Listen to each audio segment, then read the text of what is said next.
John 18, verse 12. The troops with their commander and the Jewish police now arrested Jesus and secured him. They took him first to Annas. Annas was the father-in-law of Caiaphas, the high priest for that year, the same Caiaphas who had advised the Jews that it would be in their interest if one man died for the whole people. Jesus was followed by Simon Peter and another disciple. This disciple, who was acquainted with the high priest, went with Jesus into the high priest's courtyard, but Peter halted at the door outside. So the other disciple, the high priest's acquaintance, went out again and spoke to the woman at the door and brought Peter in. The maid on duty at the door said to Peter, "Are you another of this man's disciples?" "I am not," he said. The servants and the police had made a charcoal fire because it was cold and were standing around it warming themselves. And Peter too was standing with them, sharing the warmth. I don't know if it's worth stopping there. Why did they take him to Annas, the father-in-law of the high priest? Why not just take him to the high priest? Does Annas have some kind of political or religious power that people recognised? Apparently, he was a real power in the early church.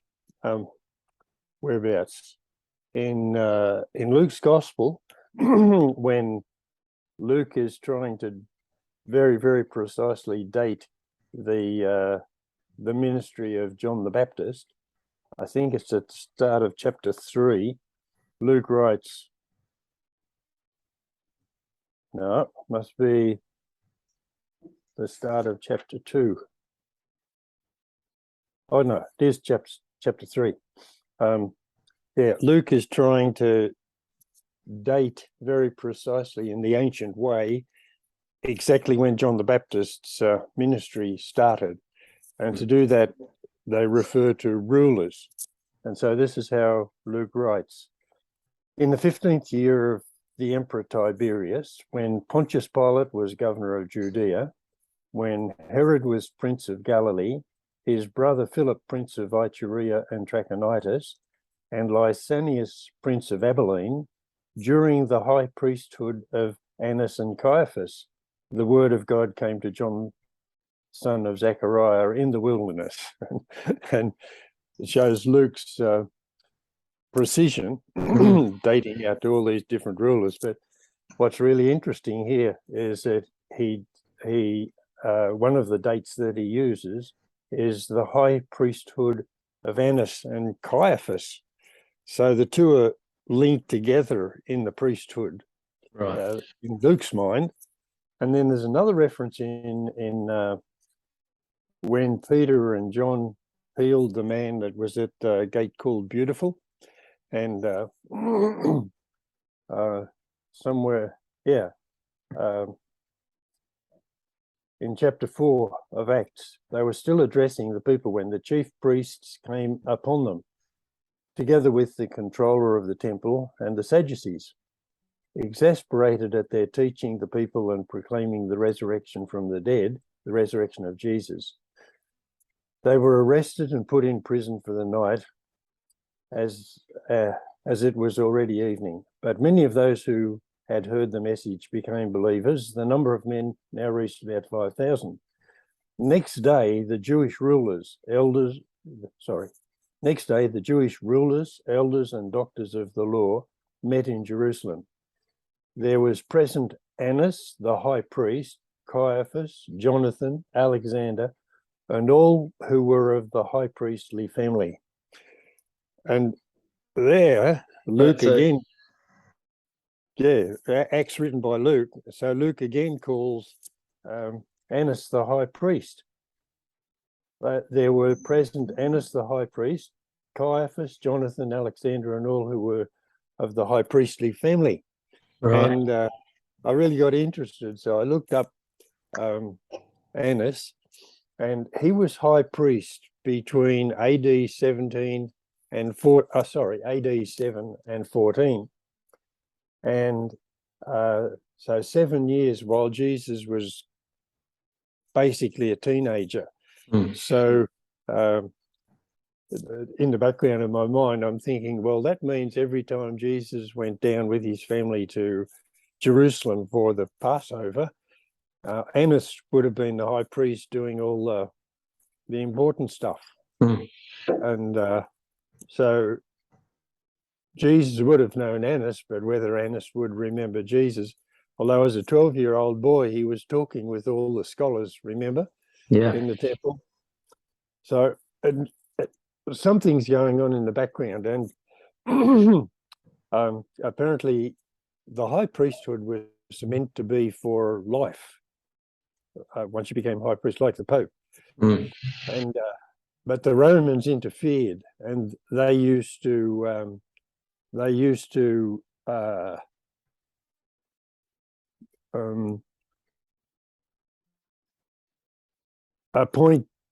used it for political purposes. So Yeah. they appointed whoever they wanted. But in the history of it all, I think there was a year's gap, and then a son of Annas was made high priest for a year, and then another gap, and then Caiaphas was made high priest. So that would have been sometime in the 20 or about 20, and he was high priest until 36. So yeah, he had a long reign in there, and but John makes the point here, and John's the only one who does it, that Caiaphas was the son-in-law of Annas. Mm.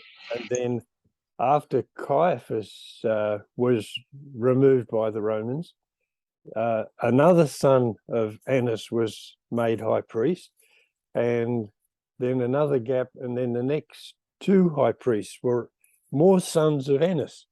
So, and actually the last one, who was also called Annas, was the high priest who took the opportunity when there was a change of governors, excuse me, to kill James, the brother of Jesus, in Jerusalem. So what you get, the picture you get is in the background is this. Incidentally, all those references that I just referred to, they're from Josephus, the Jewish historian. Yeah. So it's all this background information, and it looks, it looks very much like putting it all together and thinking about it. It seems like Annas was a power to reckon with. Yeah. And he used his family to be kind of constantly in charge of the temple stuff. And I came across a reference apparently in the Jewish Talmud, which contains the discussion of the early rabbis about the law. But there's a curse upon Hanan, and curse upon Hanan, the hissing snake, or something rather like that. And apparently he was in charge of the business in the temple. And he actually had a farm for making pigeons that produced enough pigeons for the whole of Israel to make a sacrifice. So he was in it in a big way. So he must have had huge resources of wealth, and he used his wealth to gain influence, and he had influence through his family. And Caiaphas was just his son-in-law, who happened to be available and at the time just useful for Annas to continue his domination of the whole kind of commercial and religious scene in Jerusalem. And the other thing I learned too was that he was actually the leader of the Sadducees, which in Acts, where Luke talks about him being really upset about the preaching of John and Peter about the resurrection of Jesus, the Sadducees didn't believe in the resurrection of the dead. So he was particularly incensed at John, Peter and John, put them in prison. Yeah, so quite an interesting thing. So it seems like John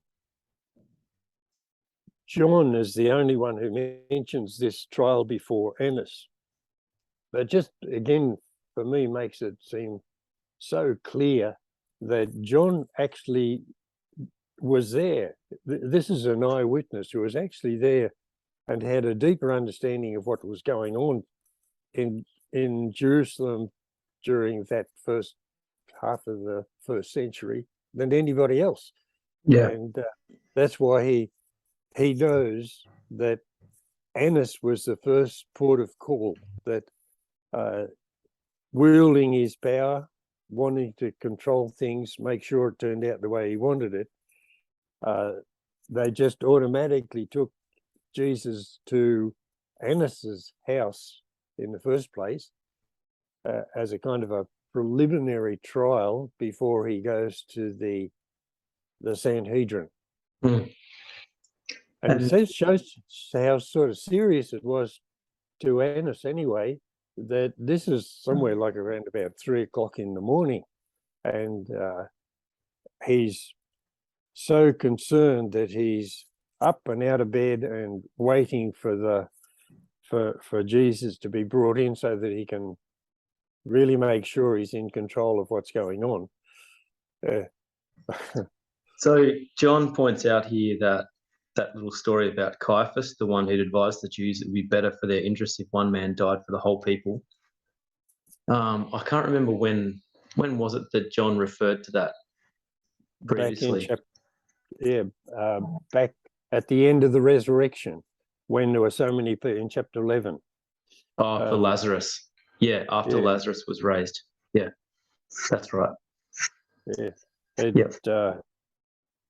So Caiaphas was obviously pretty savvy and tuned into the implications of the sorts of events that were taking place. Yeah, and he would have been able to get a troop of Roman soldiers to go with the temple police down to the Garden of Gethsemane to arrest Jesus. It was really the power behind the throne, I suppose. The wealthy man pulling the strings of everything that was happening. Yeah. So then we sort of have this sort of bit where there's Peter is there, and then there's the disciple who was acquainted with the high priest. And so this disciple, we assume, is John, and that John had some sort of relationship with Caiaphas or with Annas's family, or both. And so he was known by the people who were allowing people to enter the courtyard. So he goes in, he's allowed in, and then he gets Peter in. And then one of them asks, the maid on duty asks Peter the first time, "Are you one of the man's disciples?" Peter denies it. Then there's these details, like the servants and the police had made a charcoal fire because it was cold and were standing around it warming themselves. And Peter too was standing with them, sharing the warmth. That's just another one of those interesting eyewitness kind of details that is thrown in where, it doesn't sound like something someone's making up. It sounds like someone describing the sorts of details that you would notice if you're actually there. Yeah. And just about the maid who is, I've been trying to get my head around just comparing the accounts in Matthew and Mark and Luke and contrasting them, and then seeing how they harmonize with what John also wrote, because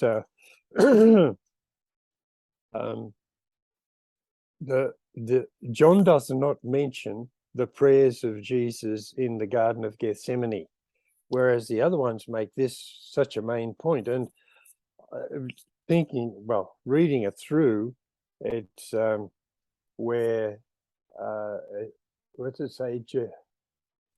Jesus took James and John, Peter and James and John, and went about a stone's throw distance, which means that the Garden of Gethsemane was pretty big, at least a stone's throw across.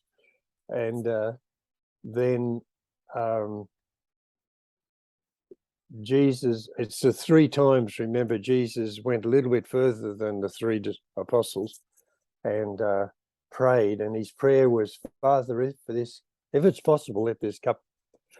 Well, before he prays that prayer, Mark, and they all mentioned that when Jesus went with the three and he stopped and said, "Wait here, stay awake with me," and then went further, he said to them, it says in the record, anguish and dismay came over him, and he said to the disciples, "My heart is ready to break with grief."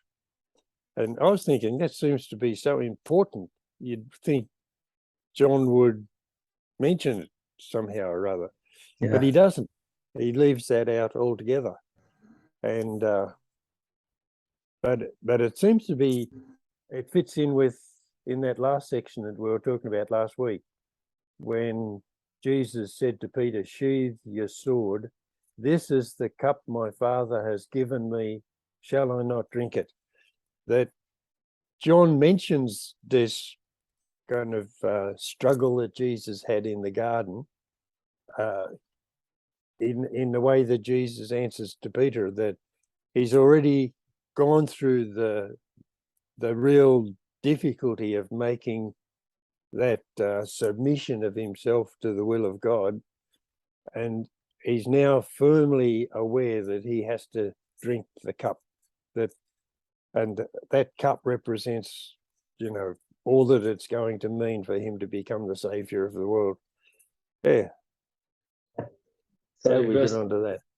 Yeah. I can't remember. So verse 19 here, the high priest questioned Jesus about his disciples and about what he taught. Now, when it says the high priest, is this Annas or is this Caiaphas that he's referring to? Well, this is now at the headquarters in the temple. Okay. And probably both Caiaphas and Annas were there. But remember, Caiaphas has got the official position. He's the official high priest. But at the same time, Annas, his father-in-law, is the power. And so, and Annas is making sure this works out the right way. He really wants Jesus crucified. He wants him not just killed, but humiliated, and as an example to the whole of the population of Jerusalem. So this preliminary trial before Annas, I think, is Annas trying to get evidence that he can put forward to the formal trial that was still to come. Yeah. So he questions him about his disciples and about what he taught. It's interesting that he would question him about his disciples. Was there some kind of threat that they might have felt from Jesus' disciples? Well, it seems to be that they weren't quite sure what sort of a charge to put him on when they took him to the Romans. They wanted to make sure that they got him crucified, and so they were looking to prove that he'd been a revolutionary. So he would have wanted to know what kind of disciples he had, if he was stirring up a revolution, and that they were militant and ready to start a riot. And I think that's pretty relevant too, because later on Jesus said to Pilate how that, look, if I really was claiming to be a king of the world, my followers would have been protecting me from the Jews. And Annas would have known that. And he's probably a little bit apprehensive. He wanted to know what sort of disciples Jesus had made, how many of them were, and how likely they were to come and try and rescue Jesus from them. So Jesus then replies, I've spoken openly to all the world. I've always taught in synagogue and in temple where all Jews congregate. I've said nothing in secret. Why question me? Ask my hearers what I told them. They know what I said. And when he said this, one of the police struck him on the face, exclaiming, "Is that the way to answer the high priest?" Jesus replied, "If I spoke amiss, state it in evidence. If I spoke well, why strike me?" So why did he strike him? So Jesus' answer is saying, even the way he says it, said, "I've done everything in the open," with the implication, Annas, you and your mob are not doing things in the open. You're a sneaky bunch of no hopers, basically. And so he's contrasting the fact that he's been completely open, so open that that if you really wanted to know what was going on, he could ask anybody. And it sort of shows that this is an informal kind of questioning. It's almost like, the Gestapo putting somebody there to get everything ready to rubber stamp exactly the kind of execution they wanted.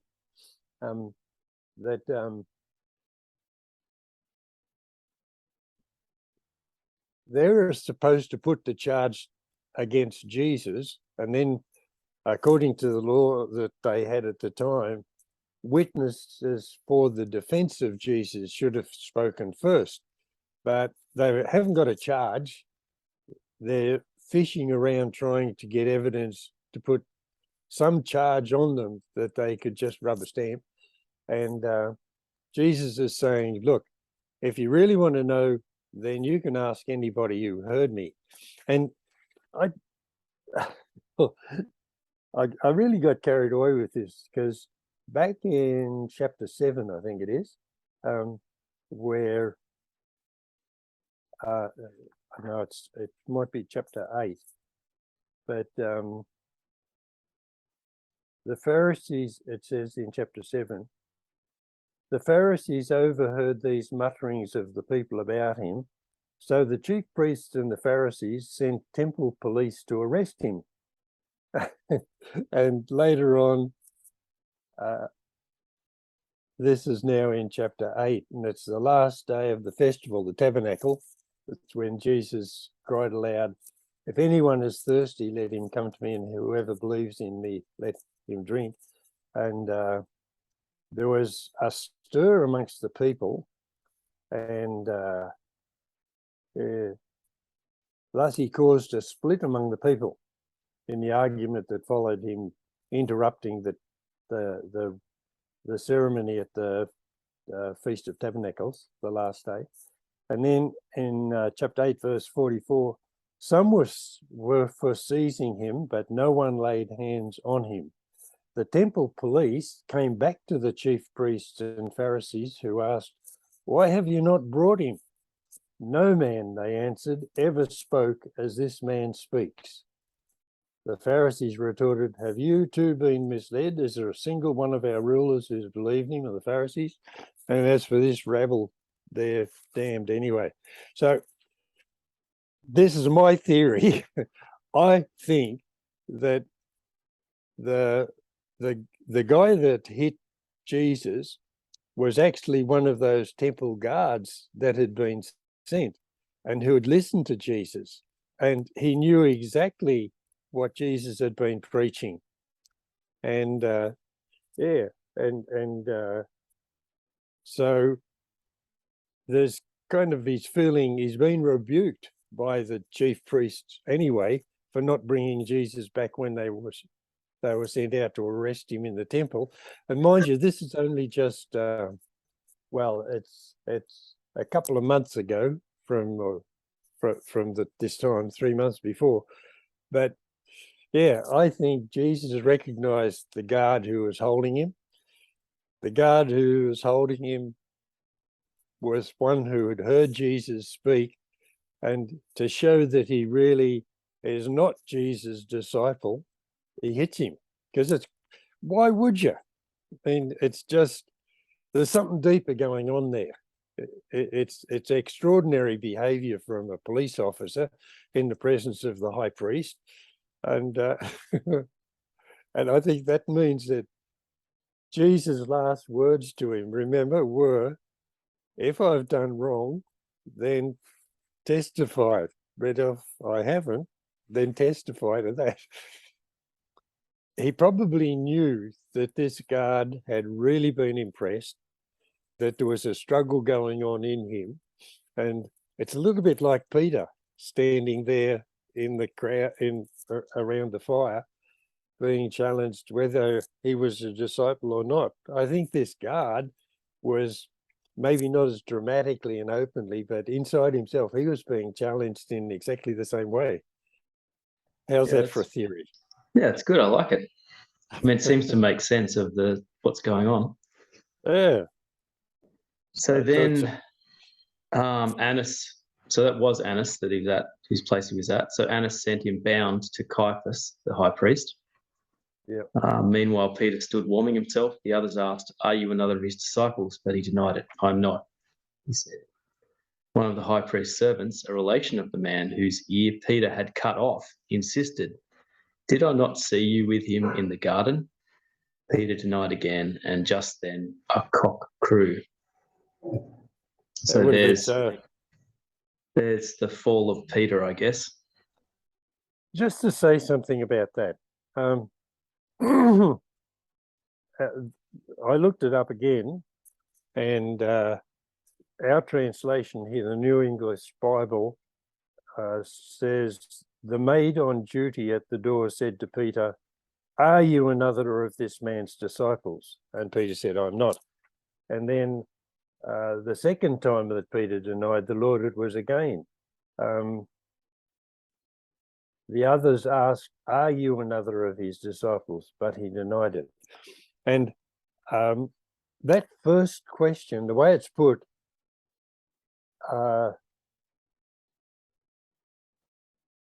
see, they must have known that John was a disciple of Jesus. And Yeah, no questions about that. Yeah. Peter coming in with him, but the way the question is asked, at least in the original Greek, it's translated, it says, you're not one of his disciples too, are you?" And that sort of, I think it could easily have caught Peter off guard, and he's on edge. He's stepping into a place where he's never been before, into the courtyard, and the girl isn't challenging him. It's a kind of a very gentle question, but it's giving Peter the chance already to say no easily. It's not as though it's a direct challenge to Peter saying, "Are you one of his disciples?" Maybe that would have stirred Peter to say, "Yes, I am," because he's brave enough. He wanted to be brave anyway, but the way it's put, "You're not another one of his disciples" already. He'd been kind of, it had been assumed that he wasn't, and Peter just more or less agreed with the assumption. That wasn't so serious. And the second question was something like that. But the third one, there was no question, because the relative of Malthus, the fellow that had had his ear cut off, he was very, very sure in the moonlight that this is the bloke that tried to kill his cousin. And Okay, so just a quick question about the ear cut-off thing. Do you think that when John was standing there and that girl asked that question, he knew that this was a relative of the guy whose ear had been cut off? Or is this John later on putting together, "Oh, that was Malchus, and that I was actually with one of his relatives in the courtyard"? They're like, would he have known what's going on right then, or is this something he's reflected on later that he's put together because he knows John, Malchus later? Yeah, John. um, Can you see the difference?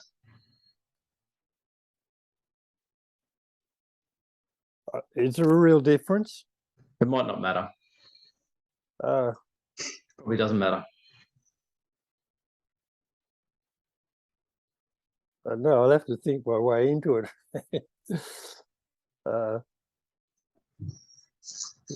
Very certainly, John would have recognized many of the people that came from the high priest already at the entrance to the garden. And Courtyard. Say again. Oh, at the entrance to the courtyard. You said the garden. Yeah, I mean previously at the Oh, yeah. garden. Oh, right, yeah. John would have recognized them anyway as coming from the high priests. Yeah. Well, it wasn't the high priest, it's Annas. The power. Yeah, I don't know. But it is obvious, isn't it, that John had complete kind of knowledge, and he picked out of what he knew things that sort of sometimes it's really not that relevant. I mean, Peter's standing around a charcoal fire with the rest of the servants. He wrote about that just because it happened. And he wrote about the relationship between Malthus and this other bloke who questioned Peter, because it was in his mind. He already knew it. Yeah. But yeah, actually, maybe John wasn't there. I have the impression that John might have actually went from the courtyard into wherever it was that the It's been questioned. Yeah. Yep. And because there's in Luke's gospel, it says that Jesus looked at Peter just as that cock crowed. That's right, yeah. And that must have been when Jesus had been brought out from the room where they had held the interrogation With and Annas. was walking with Annas. Yeah. And walking through the courtyard to the official place where the Sanhedrin met. The law said that the Sanhedrin was not allowed to meet until during the night if they were going to hold a judgment. And it was probably while Jesus had finished this time with Annas, and the party was moving across into the official Sanhedrin meeting place where they were going to hold the formal judgment. And Jesus walked past. Would have been terrible for poor Peter. Yeah. Just as Jesus walked past, the cock crowed, and Jesus just turned and looked at Peter. Would have killed you. Oh, terrible. Yeah. Yeah, but I think it's, you sort of appreciate the fact that it's in there because you're seeing the sort of the weakness and the humanity of this man who becomes the leader of the church. Yeah. Yeah. I think that's true. And it's I suppose it gives a hope to a lot of people.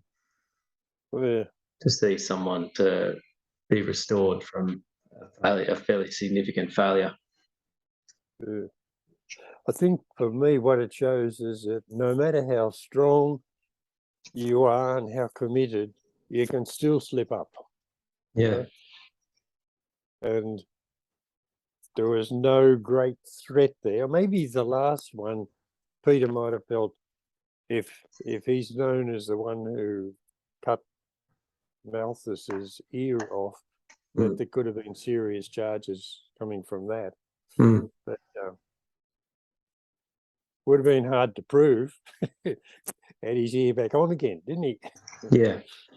The other point I was thinking about with all of these details, it probably wouldn't have been a lack of people later on who could report on what happened during these trials, because we know that lots of people from the priestly class became followers of Jesus and became part of the church. So, it's not too much to assume that some of those people were part of that sort of inner courtyard, sort of working with the high priest. Well, there's no reason to think that John wasn't there on every occasion, and even that he went with Jesus into Pilate's presence as kind of one of Jesus' friends and supporters. Yeah. Yeah, we'll have to find out about that next time, because then verse 28, he goes from Caiaphas into the governor's headquarters, and the Jews stayed outside to avoid defilement. So we better leave that for next time. Okay. In 1 minute, how do we sum up what we've talked about this morning? We're really just working our way through the story, aren't we? We are, and I think story is the word. Up until now, John has picked out clear incidents where Jesus did something or said something, and then he's challenged and he has to explain himself deeper and deeper. And so up until, even including the prayer in chapter 17, it's kind of got stuff in it that you're learning and expanding your mind and thinking more and more about who Jesus is and how this all fits together and what God's purpose is.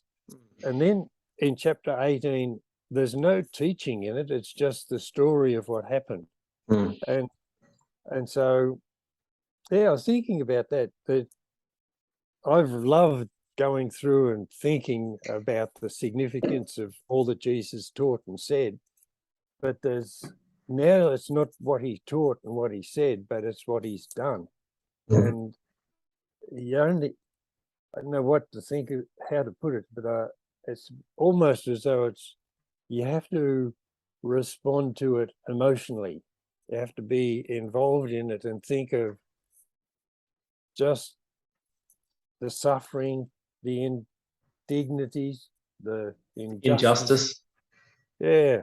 And it's the narrative, the story about this with the background of who now you know Jesus to be, that this is God present, and to know that he's present as a man, and he has to, like that temptation, let this cup pass from me. That's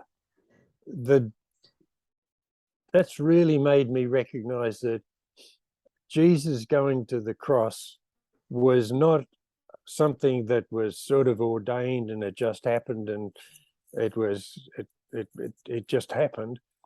It actually was an achievement by Jesus. He faced the same sort of temptation as you and I would face if we were put in the same position.